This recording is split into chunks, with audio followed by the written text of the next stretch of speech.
হাসি এবং হাই, আমাদের সকলের হাসি হাই আসে না, এটা আসবে স্বাভাবিক।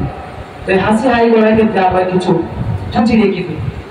রাসূল সাল্লাল্লাহু আলাইহি ওয়াসাল্লাম বলেছেন, ইন্নাল্লাহা ইউহিব্বুল উতাশা ওয়া ইয়াকরাহু আত-তাসাউব। আল্লাহ তাআলা হাসিকে পছন্দ করেন, ওয়া ইয়াকরাহু আত-তাসাউব।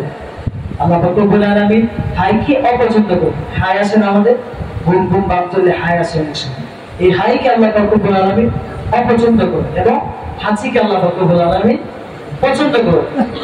তো যখন তোমাদের হাসি আসবে তখন আল্লাহ রব্বুল আলামিন তোমরা প্রশংসা করবে। কি বলবো? প্রশংসা করে আলহামদুলিল্লাহি রাব্বিল আলামিন। আর যখন তোমাদের হাই আসবে এই ক্ষেত্রে আমরা কিছু ভুল করে ফেলি, তবে এটা আমাদেরকে জানা থাকলে ইনশাআল্লাহ আমরা আমল করতে সহজ হবে। রাসূল সাল্লাল্লাহু আলাইহি ওয়াসাল্লাম বলেছেন, তোমাদের যখন কারো হাই আসে তখন তোমরা বাম হাত দ্বারা বা কোনো কাপড় দ্বারা মুখের মধ্যে এইভাবে হাইটাকে দমন করার চেষ্টা করবে। কেননা তোমাদের যখন হাই আসে, যখন তোমরা হা করো, শয়তান তোমাদের মুখের ভিতর দিয়ে প্রবেশ করে। অন্য একটা হাদিসে এসেছে, যখন তোমাদের পেটের ভিতরে শয়তান থেকে প্রস্রাব করবে। তো এই হাই আসার সময়, হাঁচি আসার সময় আমরা বলবো আলহামদুলিল্লাহ। আর যখন হাই আসবে তখন আমরা হাইটাকে দমন করার জন্য বাম হাত দিয়ে বা কোনো কাপড় দিয়ে মুখের মধ্যে চেপে ধরবো।